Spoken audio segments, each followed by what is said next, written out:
E se um milagre de mais de 2000 anos atrás pudesse nos ensinar algo surpreendente sobre as promessas que a gente faz hoje em dia?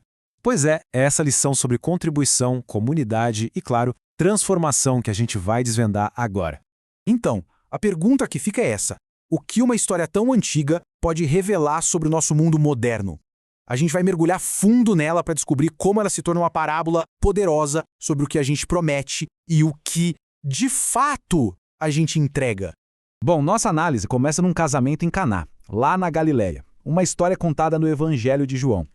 Imagina a cena. Uma festa enorme rolando, maior celebração, mas um desastre social está prestes a acontecer e ameaça estragar tudo. Olha só desenrolar dos fatos. A festa está no auge, música, alegria e, de repente, a pior notícia possível. O vinho acabou. Imagina o pânico. É aí que Maria, a mãe de Jesus, percebe o problema. Jesus então dá uma ordem meio estranha para os servos: encher 6 talhas de pedras gigantescas com água. E o resultado?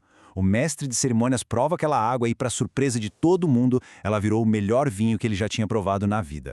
Mas, para a gente entender o tamanho do que aconteceu ali, é preciso saber que ficar sem vinho não era um contratempo qualquer. Era uma verdadeira catástrofe social. Um casamento naquela época e lugar não era uma festa de algumas horas. Era um evento comunitário que podia durar até uma semana. Os convidados vinham de longe, muitas vezes a pé. Então, a hospitalidade era um dever sagrado. Acabar o vinho não era só chato, significava uma vergonha pública imensa para a família dos noivos. A reputação deles estava em jogo. E a escala desse milagre é impressionante. Estamos falando de cerca de 600 litros. Isso é o equivalente a umas 800 garrafas de vinho. 800! Ou seja, não foi só uma solução para o problema, foi uma demonstração de uma abundância, de uma generosidade fora do comum. E é exatamente aqui que essa história antiga se conecta com o nosso mundo de um jeito surpreendente. Ela serve de base para uma analogia muito poderosa sobre comunidade e sobre o papel de cada um de nós. Imagina só essa situação. Uma festa com uma única regra.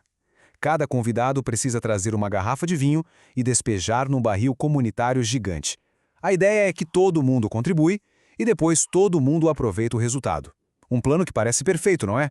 Só que aí, um dos convidados tem uma ideia, um pensamento tentador. Peraí, e se eu levar só água? No meio de tanto vinho, ninguém vai notar uma garrafinha de água, né? Parece um truque pequeno, inofensivo, uma decisão tomada em segredo. Só que tem um problema fatal nessa lógica. É que esse cálculo, essa ideia genial, não foi exclusiva de uma pessoa só. Na verdade, todo mundo pensou a mesma coisa. E o resultado disso? Um barril cheio só de água. É uma metáfora perfeita de como a soma de pequenas falhas individuais, de pequenas omissões, pode levar a um gigantesco fracasso coletivo. A promessa de abundância vira uma fonte de decepção. Essa parábola se torna um espelho de uma experiência humana muito, mas muito comum. Algo que, no fundo, todo mundo conhece bem. Essa distância enorme que existe entre as nossas intenções e as nossas ações. E é exatamente isso que a gente faz, né?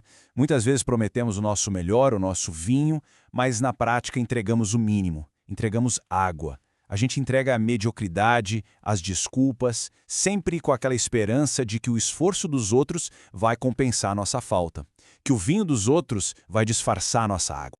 No final das contas, como disse o filósofo Maurice Blondel, a gente não é definido pelo que promete, mas pelo que entrega. São as nossas ações que revelam a verdade sobre o nosso compromisso. Mas calma, a história não termina nessa decepção, nesse banho de água fria. E é aqui que a gente volta para o milagre de Caná para descobrir uma camada de significado ainda mais profunda e esperançosa. E a grande virada de chave é esta: a história não serve para nos culpar por entregar água. Pelo contrário, ela serve para nos mostrar o incrível potencial de transformação que existe naquilo que a gente tem para oferecer, por mais simples que seja. O ponto central é esse, a transformação. É a ideia de que mesmo as nossas contribuições mais humildes, aquelas que a gente até considera inadequadas, podem ser o ponto de partida para algo extraordinário. A água que a gente oferece pode sim se tornar vinho. E essa ideia nos convida a ter humildade. Como diz essa citação, a transformação não é uma recompensa pelo nosso grande esforço, mas um presente, uma possibilidade que é oferecida a todos nós.